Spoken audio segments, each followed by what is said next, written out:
teman-teman semua, selamat malam. Apa kabar? Sekarang setengah 9 malam. Semoga kalian kabarnya baik-baik saja ya. Hari ini ada di channel YouTube Taman Kasuari. Beliau merupakan seorang polisi di Papua. Dia sudah telepon temannya yang di Reskrim Jakarta, katanya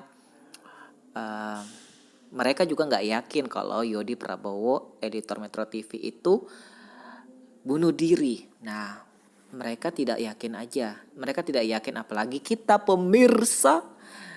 Tapi mereka tidak bisa berbuat banyak karena dia sudah melihat CCTV yang ada di Aci Hardware yang sudah kita publikasikan. Terus dari pisau. Nah, pertanyaannya adalah CCTV di lokasi kejadian mana Pak Polisi gitu loh. Tapi kan sudah terhapus, polisi juga bingung pemirsa. Jadi gitu ya pemirsa.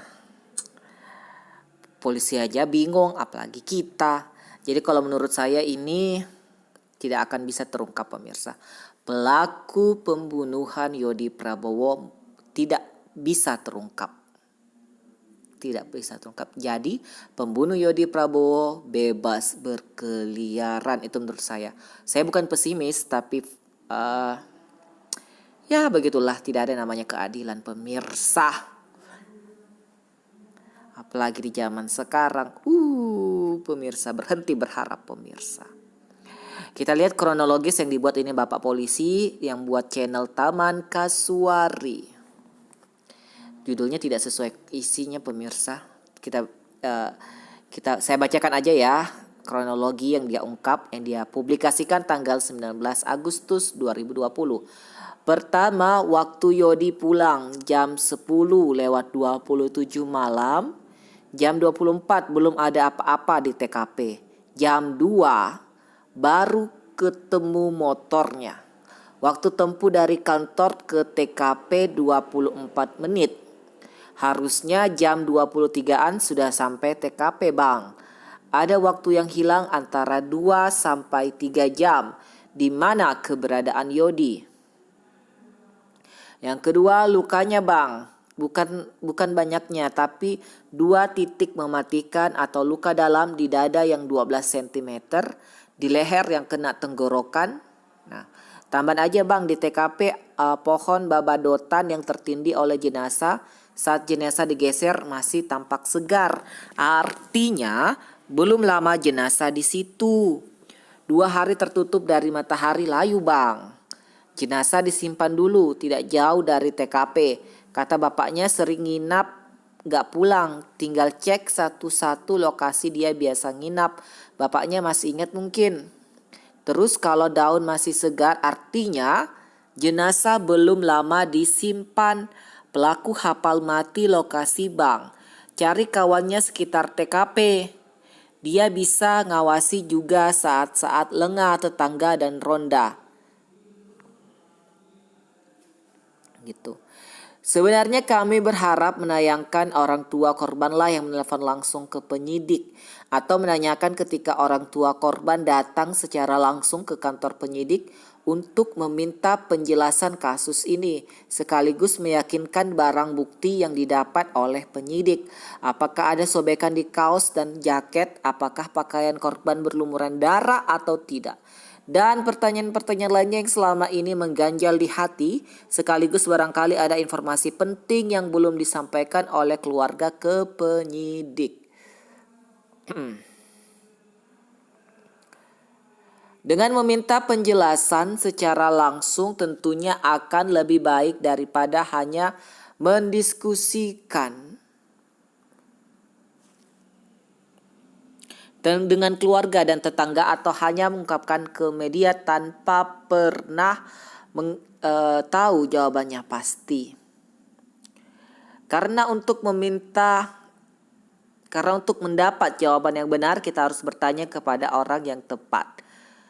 Para penyidik telah mengumpulkan barang bukti, keterangan saksi, keterangan ahli, Fakta-fakta yang didapat membuat penyidik membuat kesimpulan bahwa korban diduga kuat bunuh diri. Ingat ya, diduga kuat bunuh diri. Seperti yang kita dengar bersama di telepon tadi, jika Anda mengetahui atau mencurigai seseorang sebagai pelaku pembunuhan Yodi Prabowo, segera laporkan ke polisi. Kami yang notabene bukan siapa-siapa, menelpon di malam hari, di luar kerja, masih dilayani dengan baik. Beliau berkenan memberikan penjelasan dan beliau berkenan membantu. Jangan ragu, jangan anti ke polisi. Polisi hadir untuk menjamin hak dan kewajiban kita dalam kehidupan bermasyarakat dan bernegara. Kasus ini tetap masih menyisakan misteri. Mengapa Yodi Prabowo harus mengakhiri hidupnya dengan bunuh diri? Tanda tanya itu ya. Mengapa Yodi Prabowo bisa membuat 2 luka mematikan di tubuhnya?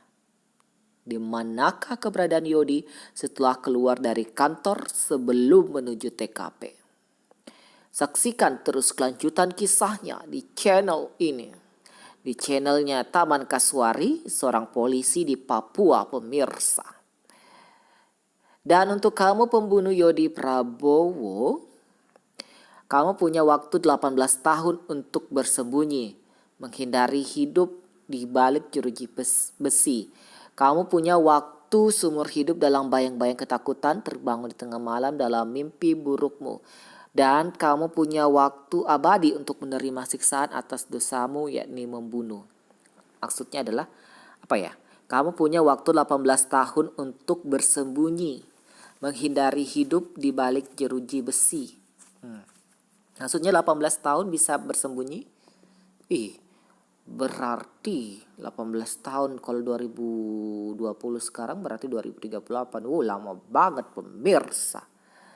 Lama banget terungkap pemirsa.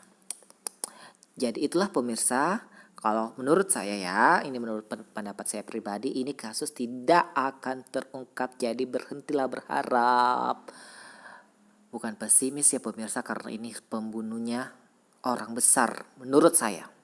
Ini pembunuhnya adalah orang besar pemirsa. Orang besar artinya orang yang punya jabatan, orang punya kekayaan, yang bisa sewa orang untuk membunuh maybe.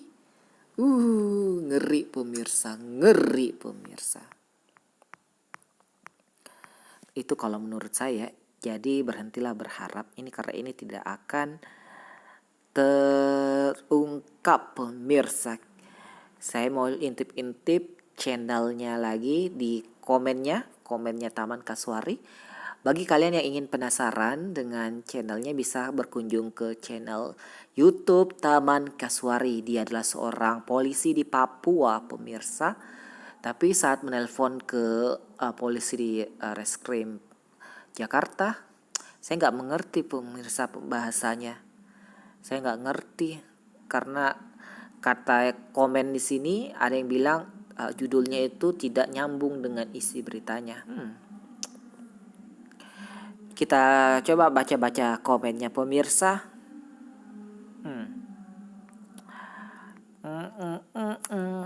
Ya kalau saya itu tidak akan terungkap pemirsa. Jadi sekali lagi menurut saya pelaku pembunuh Yodi Prabowo tidak bisa ditangkap. Tuh menurut saya. Menurut saya pembunuhan ya, bukan bunuh diri, itu menurut saya pribadi pemirsa.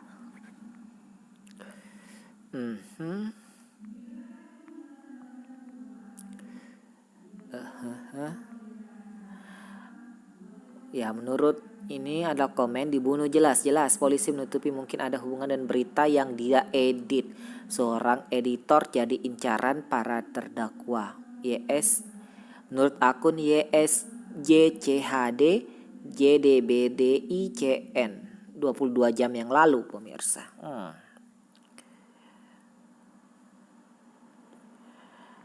Menurut Linda Nuraini, aku gak bisa ngebayangin tiba-tiba ada tersangka pembunuh YP baik menyerahkan diri atau tertangkap. Gimana respon orang-orang yang sudah menduga YP bunuh diri?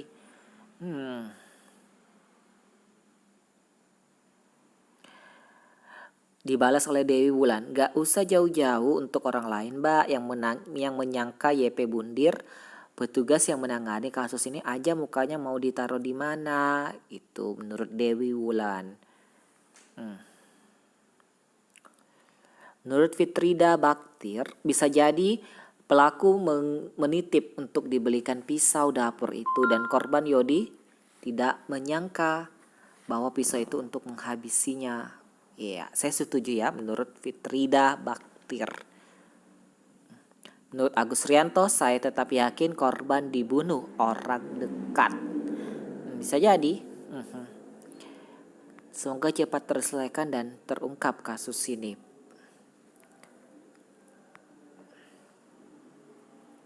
Menurut Eni Endang, semoga cepat terungkap. Jeda waktu 3 jam kemana? Bisa saja pakai pisau yang lain, kan bisa saja pisau yang dibeli korban. Pelaku pakai antisidik jari. Saksi-saksi periksa dong transkrip WA atau teleponnya tuh. Pisau jangan-jangan ada 2 yang nyuruh untuk beli untuk menghilangkan jejak pemirsa.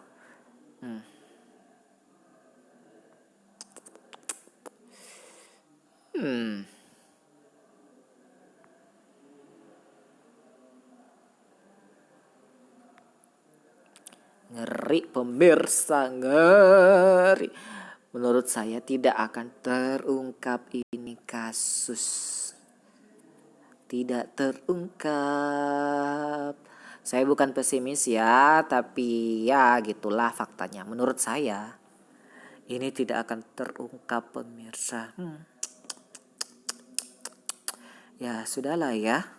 Kita rakyat jelata mau diapa lagi. Kita nggak bisa juga melawan atau apa, karena kita cuma rakyat jelata. Ada komen dari Nina Tamam, ini artis ya, Nina Taman. Insya Allah atas izin Allah pelakunya segera tertangkap bang. Saya selalu menyimak kasus Mas Yodi Prabowo. Sepandainya-pandainya orang menyembunyikan bangkai pasti akan terungkap juga. Nah kalau saya sebagai detektif gadungan, saya yakin pelakunya adalah orang dekat korban sendiri. Pelaku kenal korban dan korban kenal pelaku pemirsa.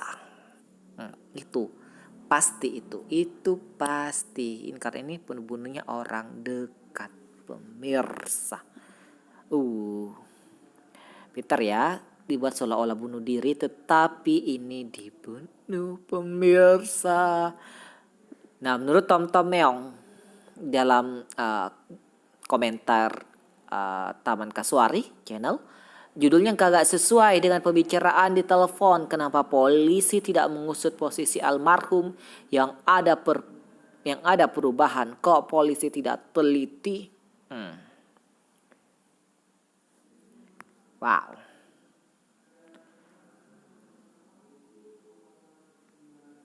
Ngeri pemirsa, ngeri. Yang jelasnya ini bukan bunuh diri. Ini bukan bunuh diri tetapi dibunuh menurut saya. Dan pelaku kenal korban dan korban kenal pelaku pemirsa. Dan biasanya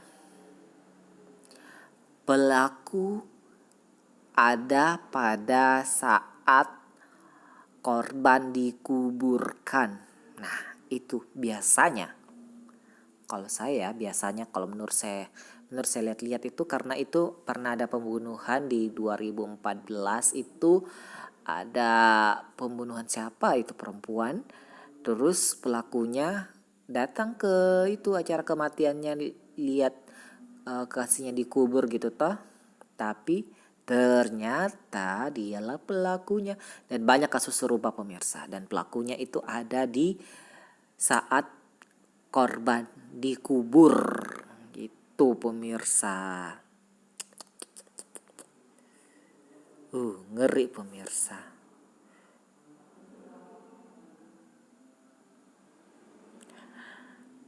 Ngeri pemirsa, ngeri. Jadi kalau menurut kalian ini bagaimana pemirsa? Kalau saya sih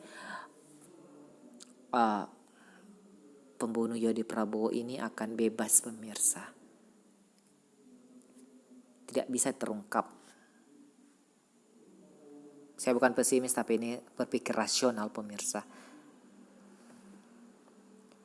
Ya, tapi ya sad ending sih. Tapi ya mau diapa, memang begitu pemirsa. Tidak akan terungkap pemirsa. Oke, jadi kita harus perbaiki diri kita pribadi, harus bisa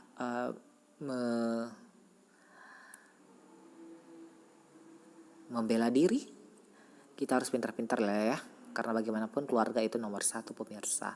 Kalau kita ada apa-apa, kita harus curhat ke keluarga terbuka. Oke, terima kasih. Bye-bye.